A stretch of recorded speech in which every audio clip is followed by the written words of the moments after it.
So it's 7 o'clock. Time for coffee and our webinar.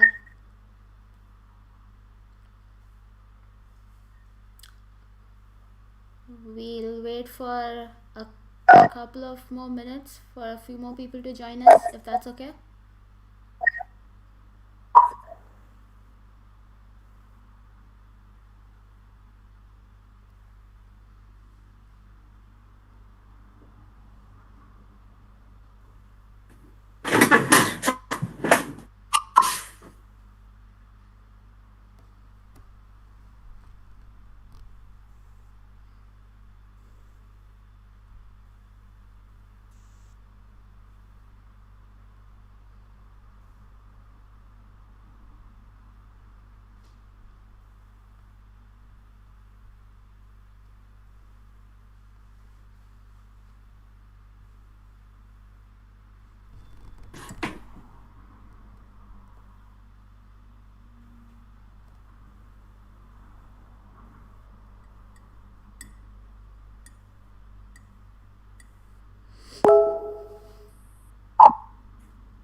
Right. Hi everyone, welcome to Babylon and welcome to this webinar of ours. And today we have got a very special guest with us who is the president of the UCD Student Union, Connor Anderson. Hi Connor. Hi, how are you? I'm good, thanks. How are you? I am doing okay. Yeah, it's been a long day, but here we are.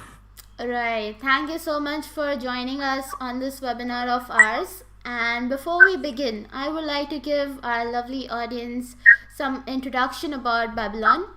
So, Babylon Radio, we are a multicultural organization aiming to integrate the migrant communities with the Irish culture.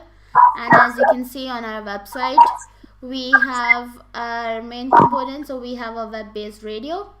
This is a website which has a lot of blog content, and we do events in Dublin which are unfortunately on a hold at the moment. However, we're trying to convert them into online ones, like this webinar of ours. So, yeah, and so today's webinar is for international students who are currently living in the Republic of Ireland. And so, Connor, would you like to introduce yourself, like basic stuff about yourself? Sure. So my name is Connor Anderson. I'm the president of UCD Students Union. I was the graduate officer last year, so I'm a second term officer with the union. I was born and raised in the United States. I grew up in Seattle, Washington, but I did my undergraduate degree in Los Angeles, where I lived for many years after that. I am an Irish citizen through my mother, so I moved over here in 2018 to do my master's degree at UCD. I have a master's in archaeology that I graduated. So I got my degree in 2019. So I've actually been out of school for 2 years now, or a year and a half ish. But yeah, so I ran for president because I am a big fan of student organizing, and I think there's a lot of work to be done, and I like helping people, and yeah, that's me. That's really nice. So Seattle, that's the home of Starbucks, isn't it? Yep, Starbucks, Nirvana, the Space Needle. Yeah. Oh yeah, of course. And since you mentioned that you completed your education from Los Angeles and then you moved to Dublin, how different has it been? Oh, it's very different. Of course.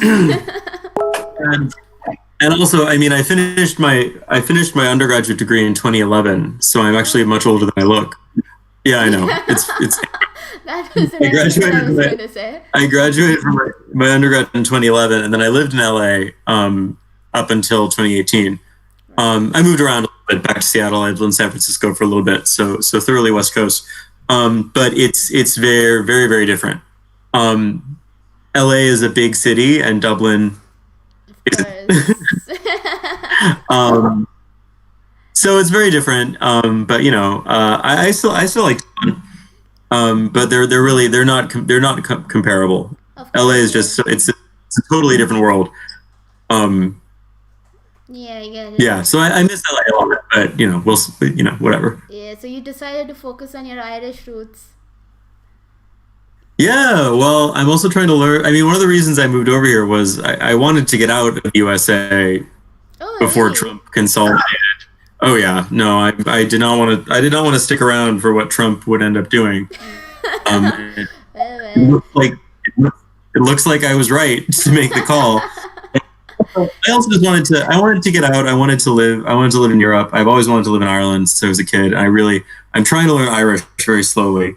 Oh, that's Um, really nice. Yeah. Irish, I think, is a very fun language to learn. it's Yeah, with weird. all It's the hard. accents It's and so difficult. pronunciation. Yeah, It, it's so difficult to find the time to do it. But I know. Yeah. yeah. Anyway, thank you so much for that.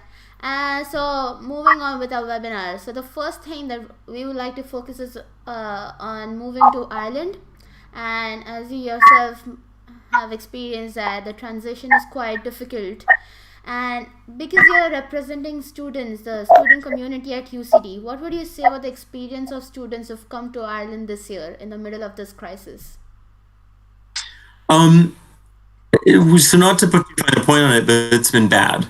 Um, Now, obviously, the pandemic is hard for everyone.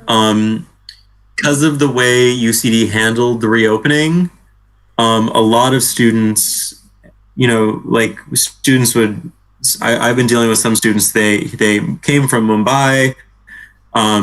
They quarantined for 14 days, and by the end of their quarantine, UCD had announced that everything was going to be online, and that Dublin was going. They were going for. So I'm talking like students. They arrived. They paid deposits.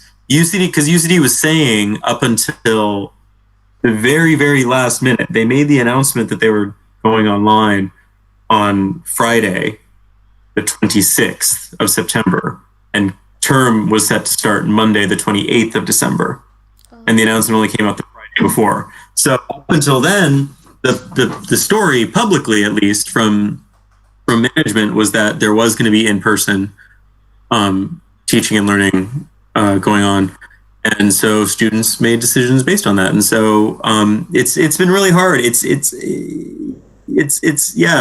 not great. We've been doing our best to try to get students connected. We have held online events, workshops, but sort of understandably, it can be a little hard to drum up enthusiasm for students who are locked into rental agreements I can that they understand. did Yeah, to get into. yeah, Like and students, a lot of students are sort of upset because they could have done the course from home, and now they're in a foreign country where they don't know anybody. They're away from their family, and they're paying all this extra money in rent true.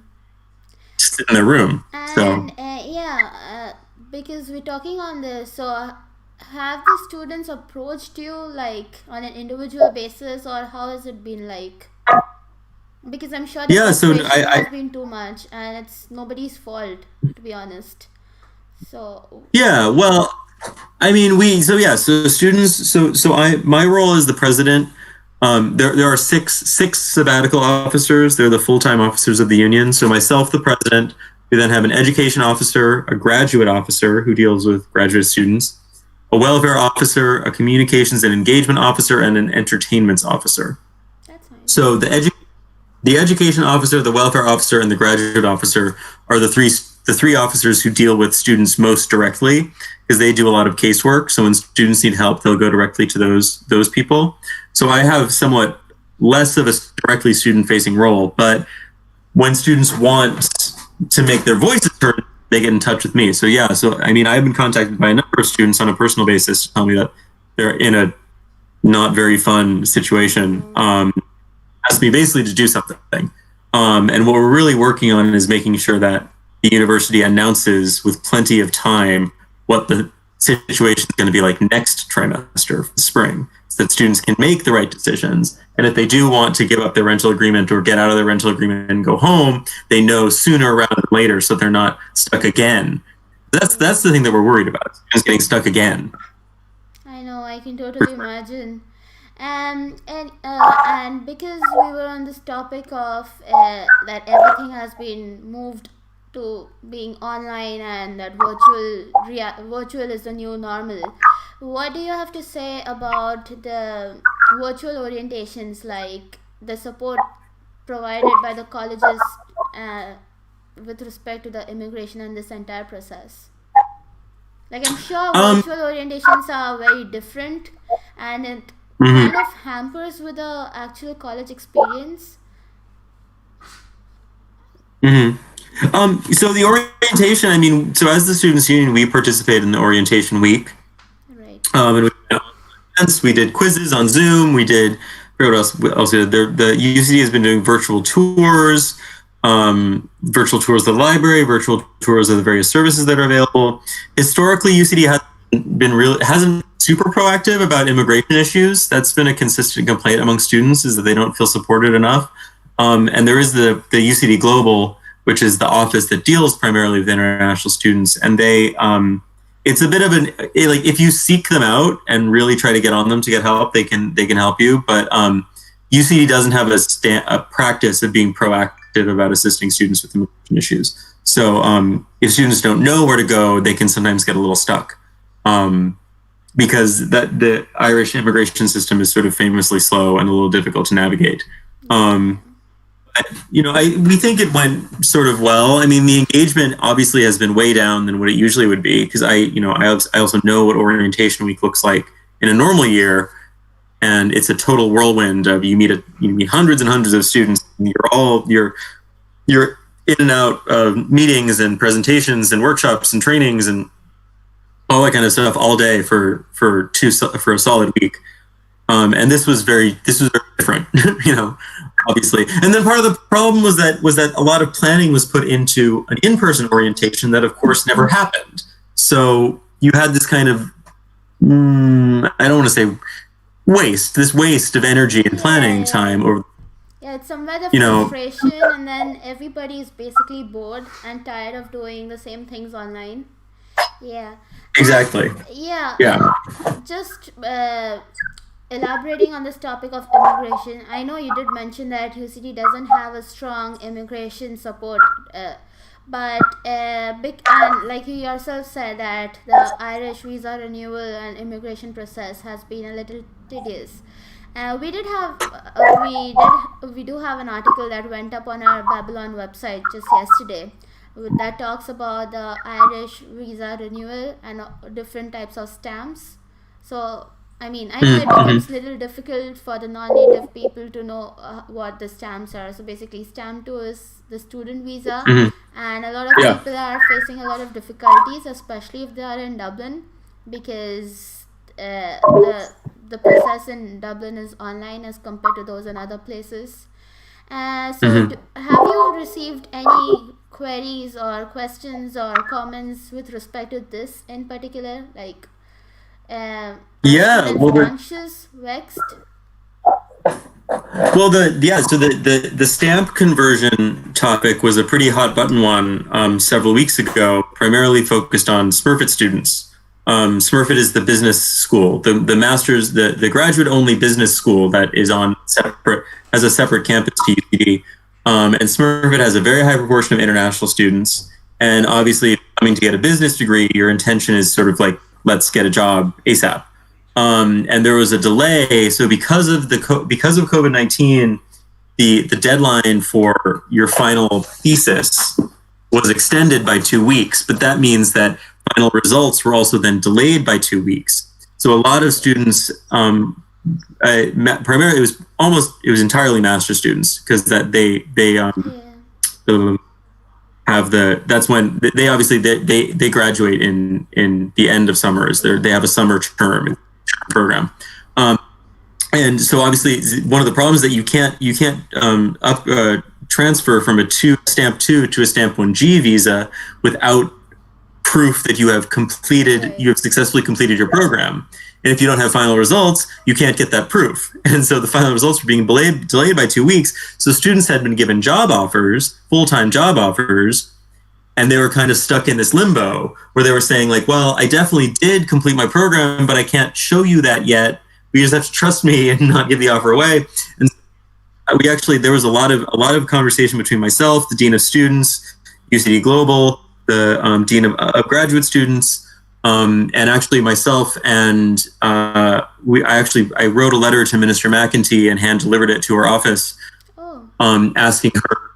Because the problem is that a Stamp 2 visa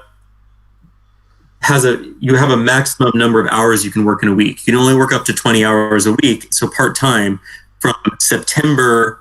From you can work part-time from October 1st to May 1st. Yes. And during summer, you can work full-time. So from May 2nd or May 1st till September 30th, you can work up to 40 hours a week. And so the minister had actually removed the cap on working hours for Stamp 2 visa holders if their programs had gone online, but that expired.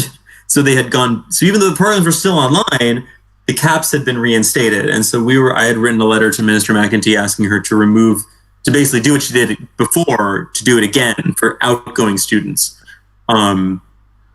And that was the other problem, is that if you're a Stamp 2 visa holder who has finished your program, you're no longer technically a student. Yes. And so they were removed for current students. And so you had this kind of weird bureaucratic limbo where, like, obviously the spirit of the rules would sort of imply that these people should be allowed to work full time because they had been in online programs. The program was online, they'd graduated,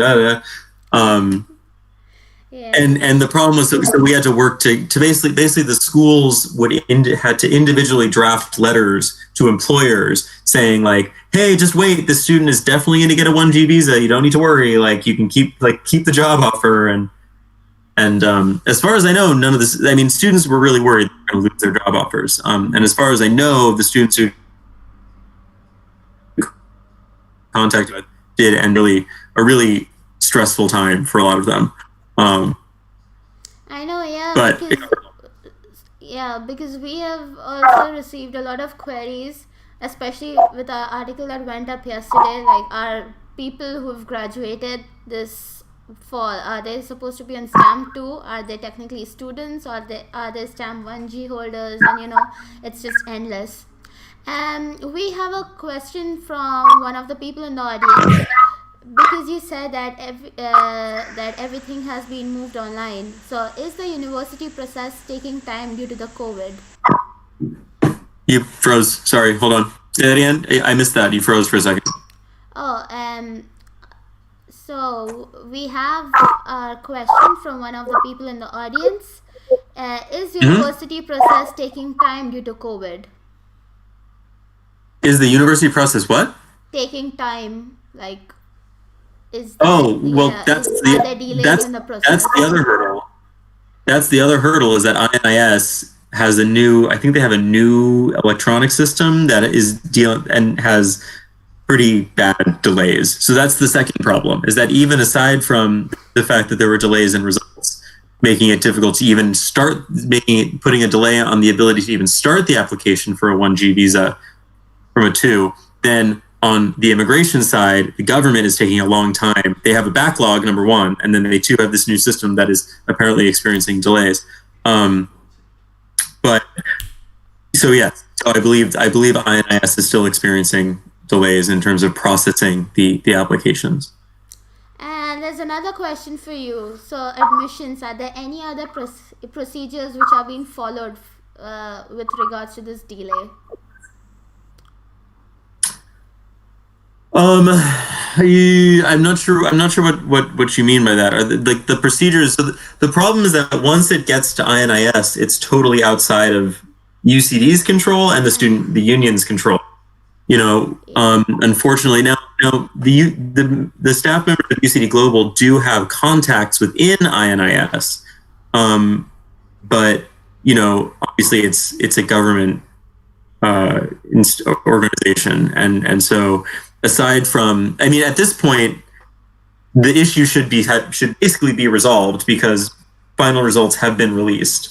So all of this, and also because obviously it's only an issue if you have a job offer. If you're still looking for work, you can take a little more time to get the 1G because you're not. That, which is a little. I don't mean to be callous and say that, because obviously it's still a pain to only be able to work part time, but the issue is primarily, to my understanding, for students who had been offered full-time employment, like right out of their degree, then they had this weird limbo. If you're still looking for work, it's a little bit different because you may not be, if you don't have a full-time job yet, or you're still maybe only working part-time, it's going to be different. But in terms of procedures, I mean, the thing that was actually mentioned to me by UC Global is that this is an issue every year. This is always an issue because obviously, but it takes some time between when you turn in your final thesis and do your last day of class is like August 15th, but final results aren't released until the end of September.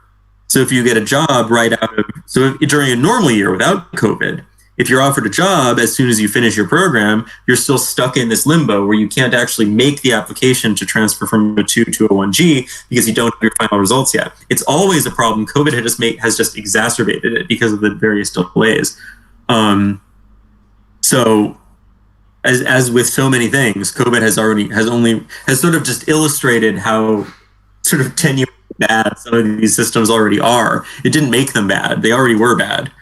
Oh, I can totally understand. Yeah, and while we're talking about all of this, so along with virtual orientations, there are also virtual graduations or convocations. How are graduates reacting to this change? So this was another big like hot topic item over the summer when undergrads were looking at their graduations.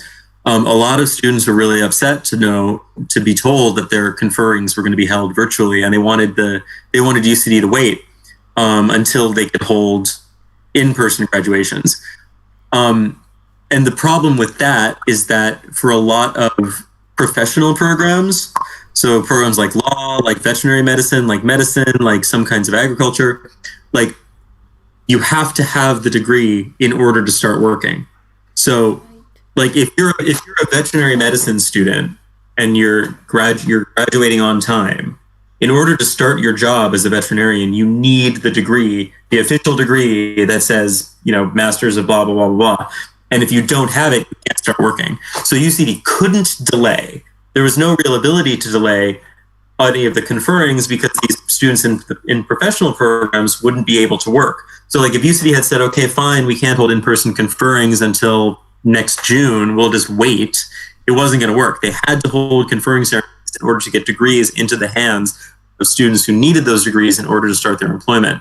Now, the compromise has been that UCD will be holding in-person sort of ceremonies for people who missed out whenever it becomes safe to do so. So there will be in-person ceremonies for the people who had to have their conferrings done online, because obviously it's very important to have the ceremony, and particularly if you're a student coming from, you're a first time student, you're the first in your family to go to university.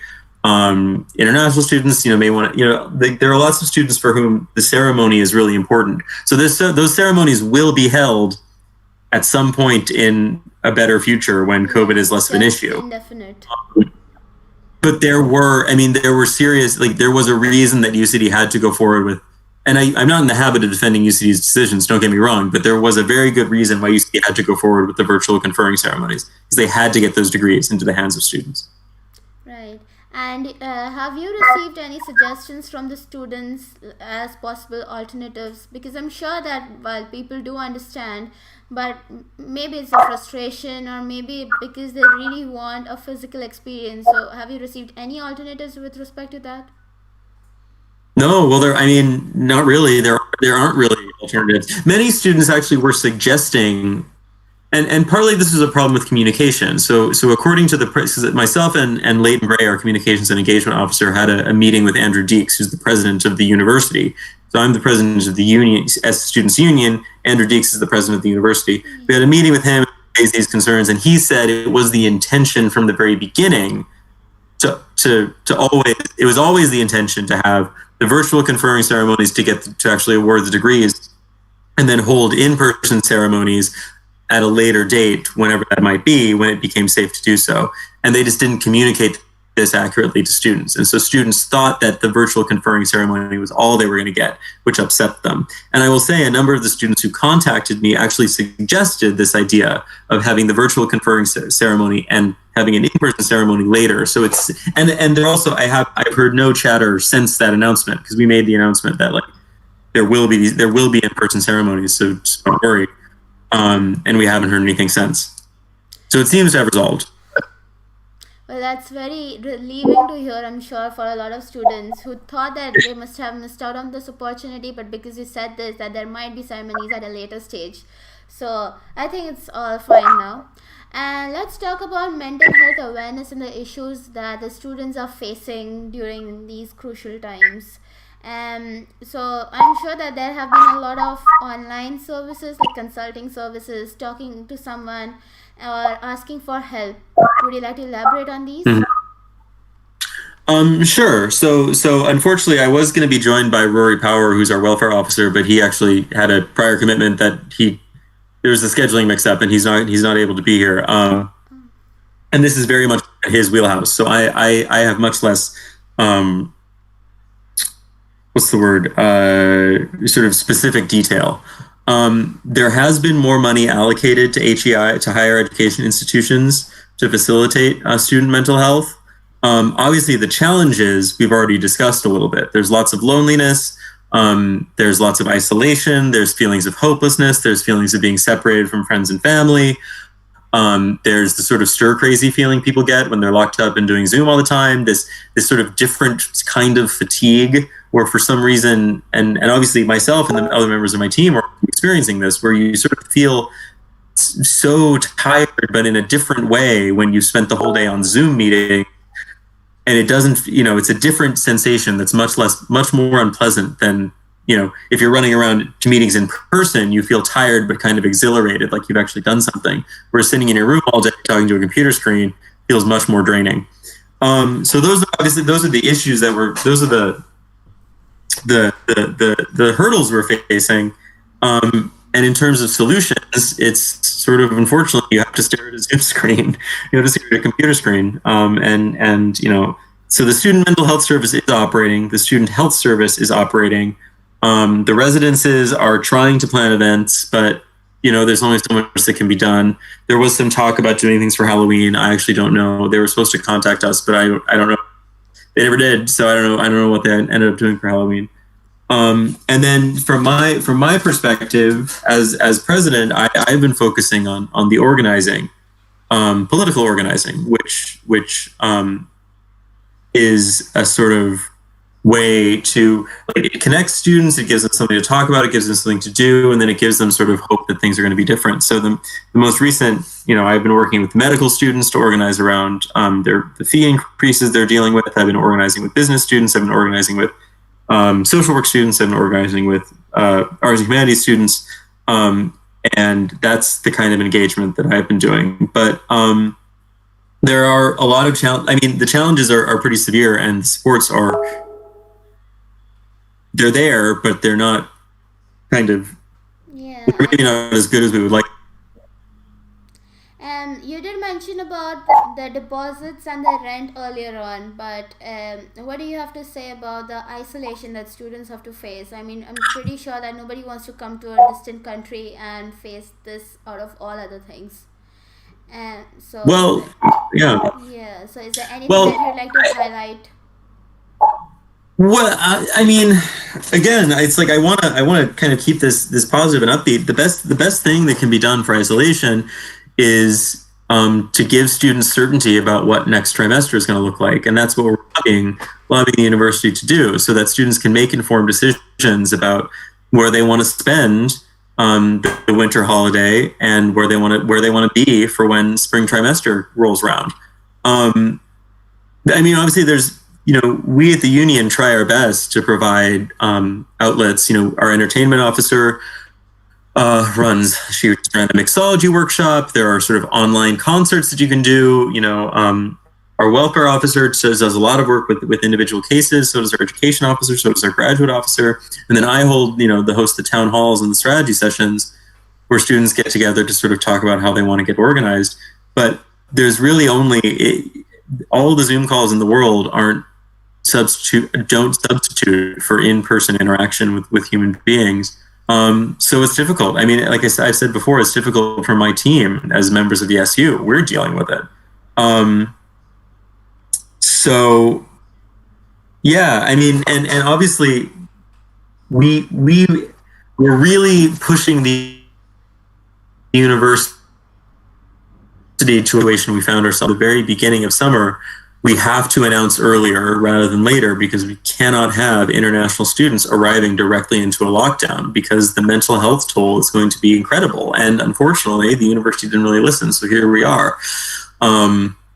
You know, it's really, I mean, it's really bad, especially because, and it's especially bad because you have this sort of you have this element of thwarted hope where students were told for so long, oh, there's going to be in-person classes. Yes, please come. Yes, please come. And then to have it snatched away at the last minute is almost worse than having it, you know? We have a question for you from the audience. Does UCD have mental health issues for students? Can you elaborate on any of them in particular? So UCD does have mental health supports. They have mental health supports in terms of the counseling service, and they have mental health supports somewhat in terms of the Access and Lifelong Learning Center. So the Access and Lifelong Learning Center is a little bit more about accessibility, and it's less about like counseling. But if you're a student who has like a learning disability or a physical disability or any kind of anxiety or depression or any of these issues that maybe impact your ability to effectively study, the Access and Lifelong Learning Center is a resource to help you make sure that you can get the access that you need. But then the other resource is, of course, the mental health counseling service, which can be accessed online. I don't have the links on me, but you can find them through the UCD website. Also for our audience, we do have articles on what to do in quarantine and exercising for mental health in quarantine, so you could have a look on our website. Moving to the last section of the webinar. So if do you think that how has the college administration been in this period? So is there anything that you think could have been done better or improved from the college end? Well, they could have bitten the bullet and announced that it was going to be an online trimester a month earlier, if not 2 months earlier. Yeah. And which is what myself as the student union and also the other campus unions, the teachers union, were also calling on them to do that, and they didn't listen. I mean, we have a lot. This year is a little bit. We're much more of an opposition party than we are a collaborator, if that makes sense. Yeah, so but nobody can blame the way that UCD is.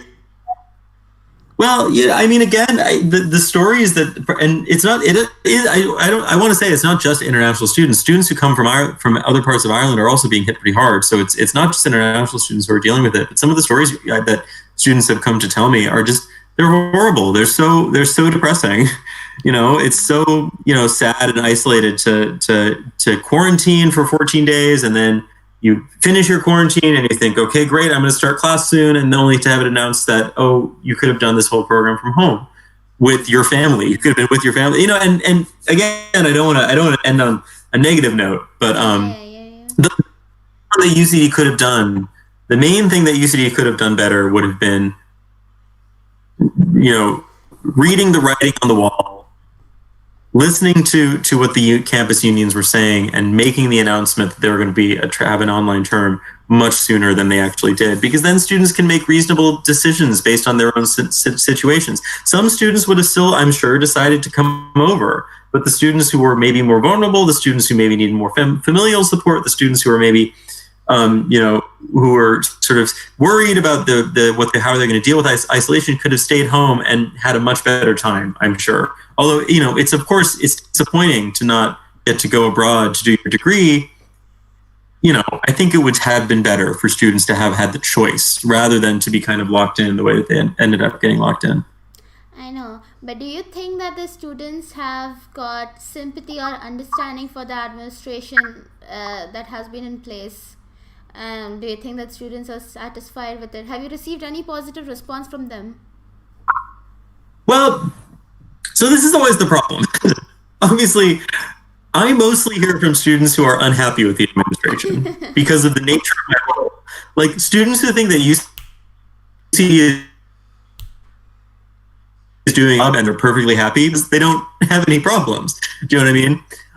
So I do try to constantly interrogate myself to figure out if I figure out what the sort of real feeling among students are. And it is, of course, self-selecting, and it's always going to be difficult for us because the students who interact with our polls on Instagram, the students who come to our events, the students who tend to be the students who have issues with the way that UCD is run. The students who run for sabbatical officer tend to be students who have issues with the way UCD is run and would like to see change, and they run for sabbatical officer in order to try to affect that change. So there's a little bit of there's not a little bit. There is a great deal of bias, and I fully admit to that. That said, my sense, particularly from a lot of students, is that they aren't really happy with the administration, and many students, they have sympathy. They're not unreasonable. Many of their requests or demands are not unreasonable requests or demands. They don't want UCD to, refund full tuition and not pay lecturers in order to make sure they get their money back. And, they want reasonable accommodations or reasonable concessions to sort of, to recognize the situation that they're in. And so many students, I mean, myself included, I have sympathy for the administration because they're put into a bit of a difficult position where they have to keep growing the university, but how are you supposed to keep growing the university during a pandemic? And, they could have done the right thing, which would have been to take the hit and, have it be a year where maybe the university shrinks a little bit, but they tried to kind of have it both ways, where they wanted to do, keep things growing, but also try to, they wanted it both ways, and they failed, unfortunately. So, of course. Thank you so much for this. Well, it's time for questions. If anybody has any questions, please feel free to let us know in the chat. Connor, I have a question for you. So, on a scale of 1 to 10, how would you rate this presidential journey of yours for this year? Like, I know that you were the graduate officer the year before and this is your second term, but this year... Of mine? I mean, the thing is that I think I'm actually kind of the best person for the job this year because I love a fight and I love conflict. So, I really thrive when I'm trying to get things done, and I like sending strongly worded emails and all those kinds of things. So I actually think in terms of, and it's not just myself, but the rest of the sabbatical team, we've had really great engagement with students. Students are interested in getting organized in a way that they've never been before on UCD, in my opinion. The graduate entry medical students went to the Irish Times to say that they're withholding their tuition fees until their demands are met. That would not have happened last year. Absolutely not. So, it's a really hard time, but I think here at UCD and then around the world more broadly, when we kind of enter these moments of great disruption, there's the possibility for change, because things get so shaken up and people sort of see things, perspectives are shifted in sudden and drastic ways. I've been saying the fees were already unfair. COVID just showed everybody how unfair it was to be paying this amount of money, which is why students are now willing to put their names out in interviews, and they're willing to say that they're not going to pay their fees until demands are met, and they're willing to sign their name to a letter to the head of school, and they're willing to go into meetings and say, no, you're going to listen to us, and we're not going to back down. Whereas before, students tended to be, because this is the great problem with organizing students and trying to get students to advocate for change, is that by nature, being a student is a temporary role.